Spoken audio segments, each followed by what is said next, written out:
found the study of unification theology extremely interesting and stimulating and enriching at several points. It's somewhat difficult to single out one above the others. Certainly the doctrine of creation is very significant. The doctrine of the fall I consider extremely important and timely. The doctrine of historical providence and restoration, centering in the understanding of the Messiah, has been of great interest to me. And in general, the eschatological perspective and the way in which all of these doctrines cohere and bear upon the reality of the family and contemporary society. All of that has been very illuminating for me in my understanding of Christian tradition and the relevance of my own Christian faith in the contemporary world, and then particularly also a matter I'm very much interested in, the emerging dialogue of world religions and the possible achievement of further unity among world traditions. In all of those ways, the study of unification theology has been very worthwhile for me. And I know that the unification theology is something that every Christian minister could very well read. I don't say accept or believe, but I say you should read it for the information which it really gives new interpretation of ideas that have become archaic with us. And I think that they would get plenty of new ideas along that line. I think that unification theology touches into the very heart of what Christ and what man is about. The interest in this religion has to do with virtue. It also has to do with the restoration. It has to do also with the brotherhood of all people. Strikes me as I hear you talking about your responses to the divine principle that it's obviously a very sort of rich theological position, and that coming from the various backgrounds that we all do, we of course sort of notice those things in the divine principle that have tended to be highlighted in the traditions out of which we've come. I concede, by the way, I think it's the most exciting theological work I've read in the last 20 years of my life. It's the most exciting. But My name is Darrell Bryan. I am a teacher of religion at the University of Waterloo in Waterloo, Ontario in Canada. And I'm going to be moderating a discussion that is going to center on the teachings of the Reverend Sun Myung Moon. And I have several distinguished colleagues who've joined me for this project. On my immediate far left, Professor Frank Flynn, Director of the Graduate Program in Religion and Education at St. Louis University, and author of a forthcoming study on the work of the Canadian philosopher George Grant. Next to me, Professor Herbert Richardson, the University of Toronto, and author of many books, perhaps his most significant work being Towards an American Theology. And on my right, Professor Richard Rubenstein, Distinguished Professor at Florida State University, author of many books, again, to name one title, The Cunning of History. These gentlemen have joined me today for a discussion of the divine significance of the human and of human struggle, and of the inclusion of woman alongside man in that struggle, and even children, even the importance of the period of childhood and coming to growth and coming to maturity. There's, it seems to me, where the thrust of unification theology lies.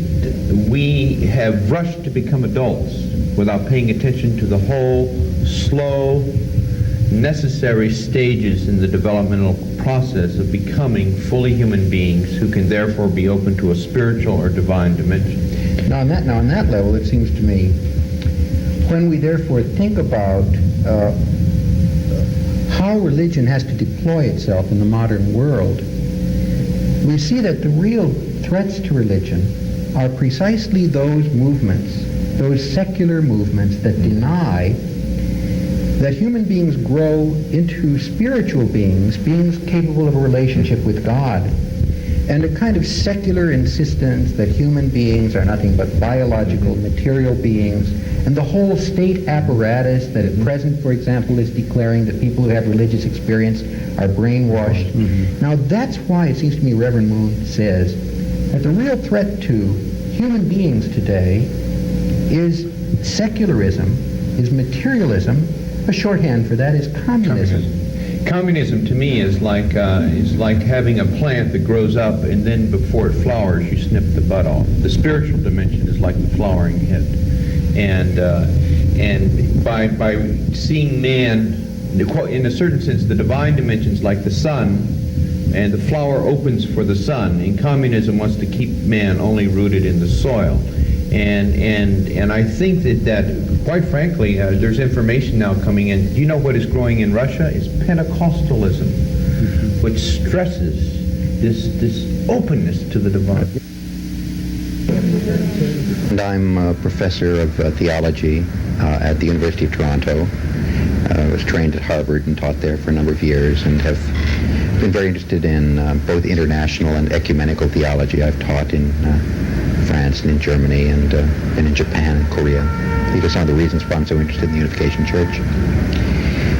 Though the Unification Church is new to America, and though in fact we may even say that Reverend Moon has founded a new movement in 1954, the Holy Spirit Association for the Unification of World Christianity Comes, yet that the remarkable thing about the Unification Church, it seems to me, is not its newness. It's institutionally new, and people become aware of it, newly aware of it.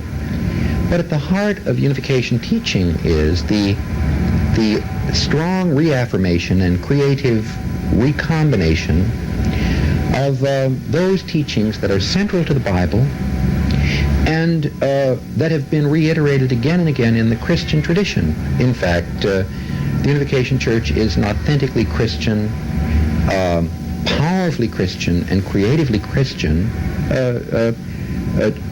church. And not only Christian, but if one wants to say where the real newness of the Unification Church comes from, it's in the fact that it's even older than the other Christian churches, in the sense that it has more powerfully and unequivocally than any Christian church related Christianity to Judaism. And I said it at that time, and I would say it again, that Reverend Moon's theology, the divine principle, is, in my judgment, the most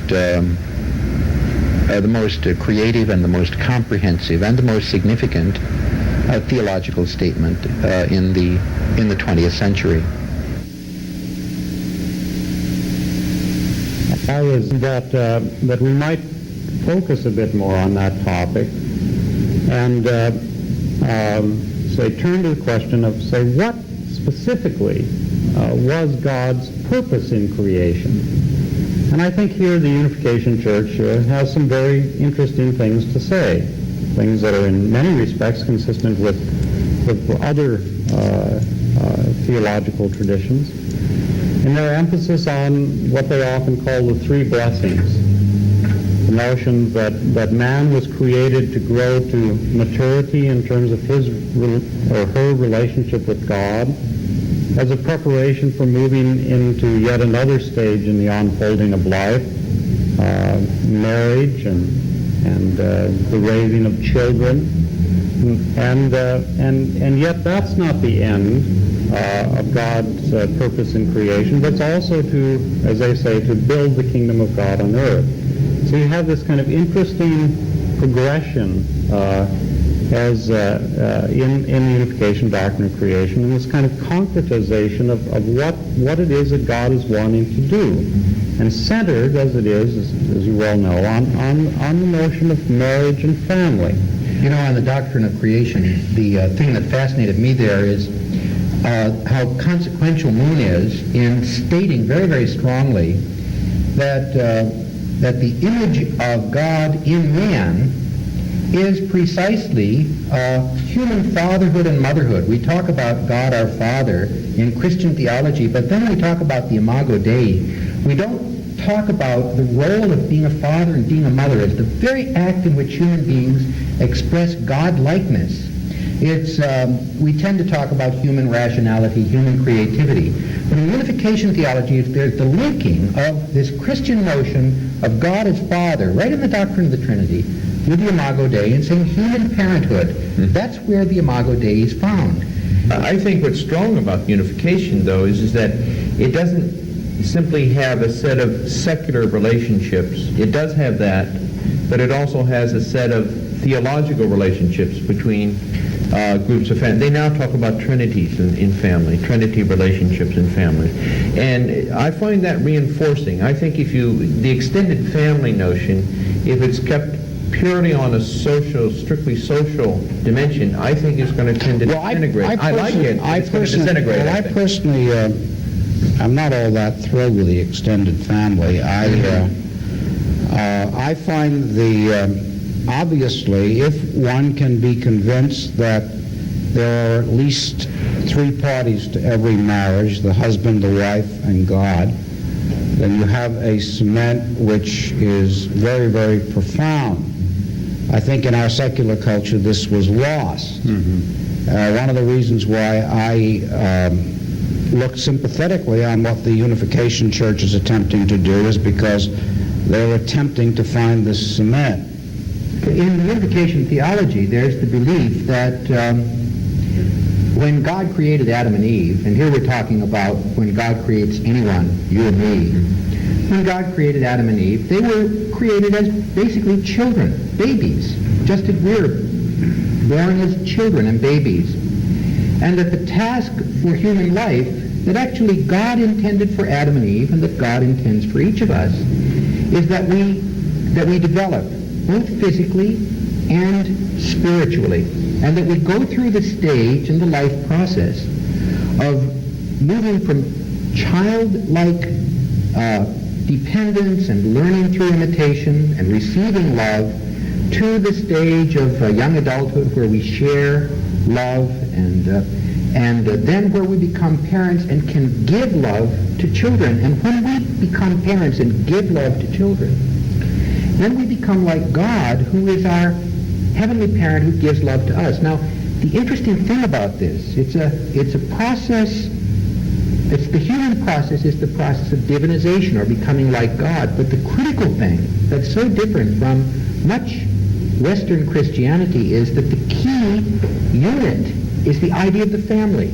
Because here, this whole process goes on between children and parents, parents and children, husband and wife. So what is crucial in unification theology is not just talking about the importance of the family, but talking about the need to create a new form of family, that is to restore the family or redeem it from those factors that make it an uncaring institution because parents haven't yet learned the capacity for parental love, an institution where people experience betrayal and rejection because people haven't yet learned fidelity, an institution which is privatistic and selfish because people haven't yet learned how to see their families as part of a larger spiritual family so that they don't have to leave all their friends when they marry. And I think the most important thing within unification religion is this teaching that marriage is for grown-ups. You don't marry in order to grow up, but you only, and of course the Unification Church suggests a proper age to marry, and you're not old enough to marry until first you've become mature, and part of the way you demonstrate the maturity is you have exercised responsibility, parental type responsibility toward others, what are called your spiritual children. You know, and we have not only a doctrine, but as you're suggesting here in these comments, you also have a series of practices, a kind of rule, a way of life within the Unification Church that is centered around these kinds of issues. So after they've had the experience of raising up other people spiritually, that prepares them then for marriage. And then there's marriage and even a third stage beyond marriage, so that marriage doesn't become sort of the be and end all of life, but it becomes the context out of which a more just and full society might emerge. The context of parenthood. We, you know, in unification theology, people marry to become parents. The church, it seems to me, needs a link between what Jesus has done, the model of love that he gives us. It's the peerless model, I think. But how do we institutionalize that? And I think that in a sense what Reverend Moon is trying to do is to give us a way of seeing what a Christ-inspired family could be in the world. There is a kind of false optimism which does not take seriously enough the fundamental derangement of human society and human being that goes back into the roots of our common human history, all of that being symbolized in the doctrine of the fall, and the seriousness with which the unification tradition takes this symbol of the fall, to me is very valid and very important. The way in which, more particularly, the various aspects of human deviance from God's will are reflected in unification teaching is unusually comprehensive, it seems to me. Also, the way in which human responsibility for the fall and for the human plight is conjoined with a significant use of the symbol of demonic forces or satanic forces which transcend the human, and responsibility for the deviation from God's will imputed to both of those agencies, both pre-human or transhuman satanic agency on the one hand, and also to human agency on the other. All of this seems to me to be on the right track. Remember, when we look at man, that God so loved man, he created him in his own image, and he sent his only son as a man to die for us. And I think this is something that must be emphasized. The place of God cannot be denied, for God is paramount in all of our feelings. But also what's important is realizing the process of relationship between God and man. Man has a dignity, and that dignity is so great that God decided that his only son would descend upon this earth as a man. We know God by knowing Jesus, and we know Jesus through his humanity.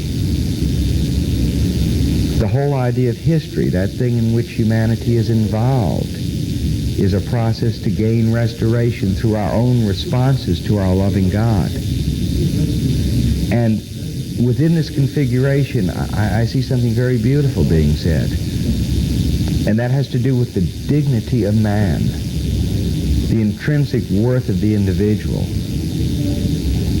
And it's the idea of man and God in cooperation with one another to eventually be joined in a divine paradise that's at the heart of Christianity.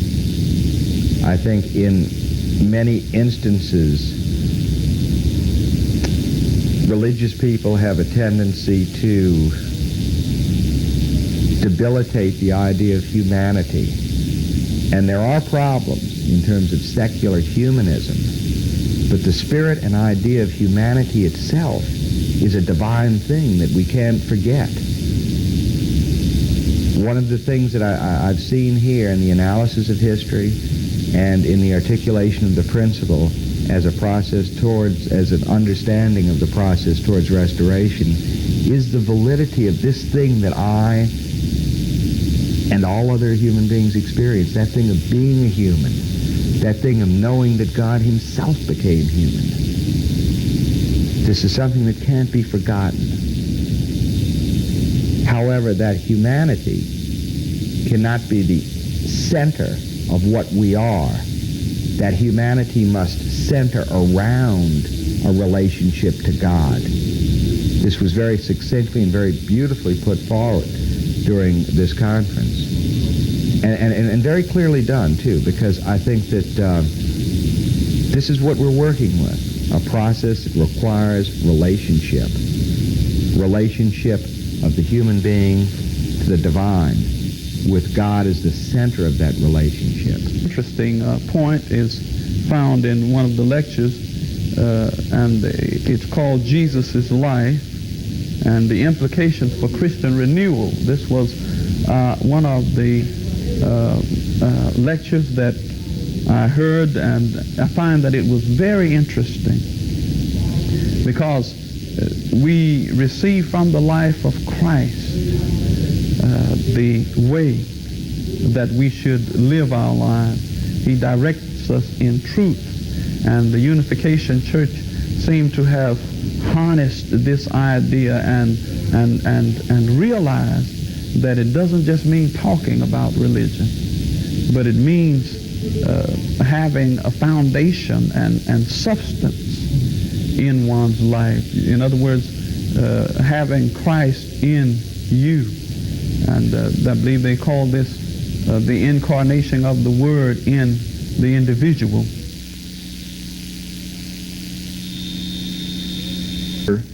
Perhaps the most controversial aspect of unification doctrine for Christians, traditional Christians, is the unification view of the Messiah. As a Christian yourself and a professor of Christian theology, how do you see the unification view of the Messiah and its relation to the Christian tradition?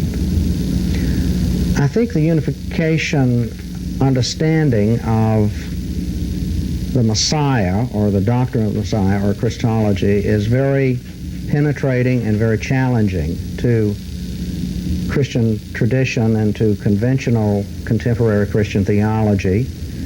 The unification attitude toward Jesus as the Christ is one of very emphatic affirmation of Jesus' decisive messianic significance in history. And yet, along with that, there is a very basic recognition in unification Christological thought that God's plan for the fulfillment of history was not, in fact, carried out completely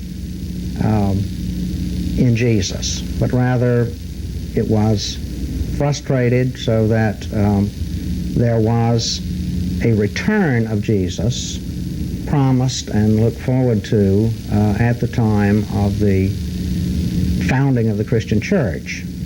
And through the ages, of course, sometimes with more emphasis, sometimes with less, that expectation of the return of the Messiah to complete the messianic work, the liberation and making whole of humanity and of the earth, has been reaffirmed. And I see the unification movement as an example of that eschatological hope and consciousness surging upward again in our time, asking questions that seem to me to be extremely pertinent as to who Christ is for us today, as Dietrich Bonhoeffer formulated it, and proposing in various ways possible answers to that question, such that we in the Christian community generally must take those proposals extremely seriously and enter into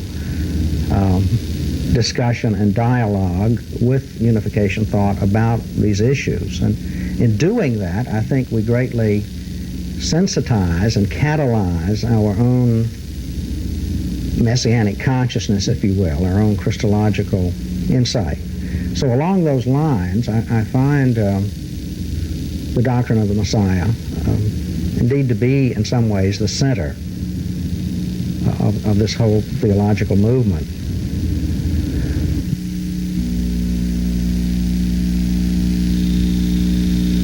Would you please introduce yourself? Okay. I teach in the religion department at Wellesley College in Wellesley, Massachusetts. My field of teaching is comparative religion, although my field of training is largely in the history of Buddhist thought. In my own personal life, I have been a struggling but aspiring Christian.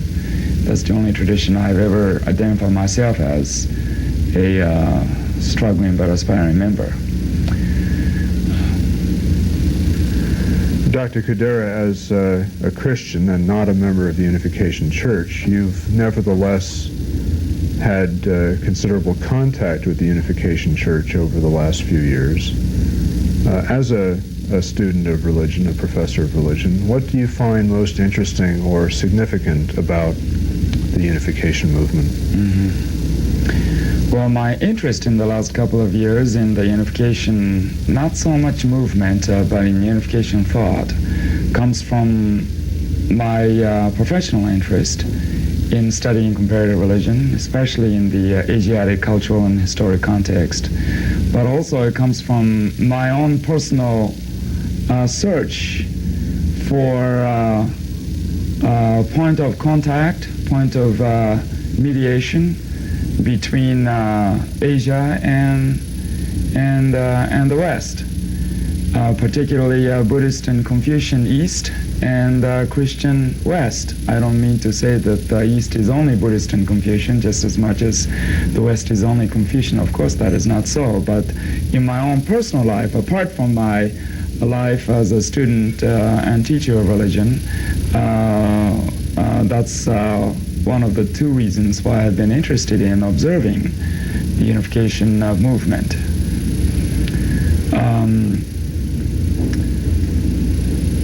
The history of Christianity in Asia, especially in Japan, my homeland, ever since it was first introduced in 1549, has been a history of turbulence, bloodshed, and peace now and then, but mostly it has been a turbulent history, and I'm a product of that. And naturally, therefore, I have been looking for how Christianity, which was for so long a monopoly of the West, could become a part of the Asiatic tradition. And that is why I have been interested in seeing what the Unification Church had to offer.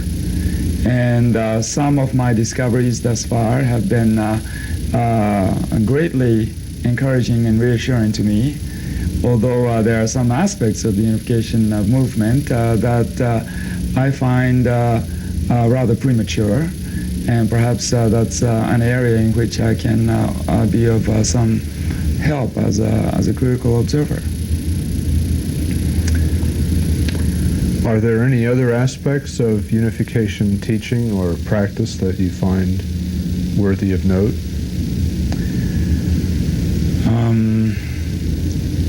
Well, many things just come to my mind, but let me say a few things.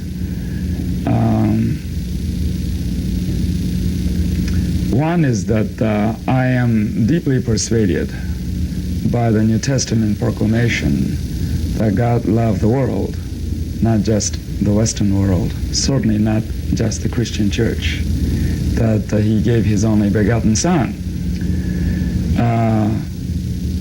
Christianity possesses a capacity to become a transforming reality for the whole world. Now, in order for Christianity to become a redemptive force for the entire world, we must take it out of exclusive monopoly either of the early church or of the European church or of North America or of the white people or, for that matter, of black people. But the Christian church must invite and embrace all people, transcending cultural, ethnic, and all other lines. And the Unification Church has made the bold attempt to speak that truth. And when people who are who have grown up in the rather narrowly confined cultural or other areas find the Unification Church very disturbing, precisely because their comfortable and secure place is now challenged. The Unification thought tries to expand the sphere in which God can work as a redemptive force. So I can understand why some people are nervous, but I think this is in keeping with what God intended to do. If Christianity is going to succeed in a technological age, if Christianity is going to succeed against the atheistic powers of communism, if Christianity is going to succeed in opening the way for the restoration so that man can regain his full birthright, then it's necessary that we lay down the sword of adversity and that we pick up the heart of Christ and communicate with one another and be one with one another. And this is something that I think was a lesson that we all partook in, learning to communicate with each other in faith and in love. And the thing that has impressed me the most about this, and I say this with absolute sincerity, has been an open, accepting dialogue that is what Christianity is all about. It's what humanity is all about. And it's for this opportunity that I've had to share some of these ideas and to grow in my faith that I praise the name of our Lord Jesus Christ, and I thank God for the opportunity to be able to have come here and to learn and to grow and share in a fellowship that unfortunately is all too rare in this world.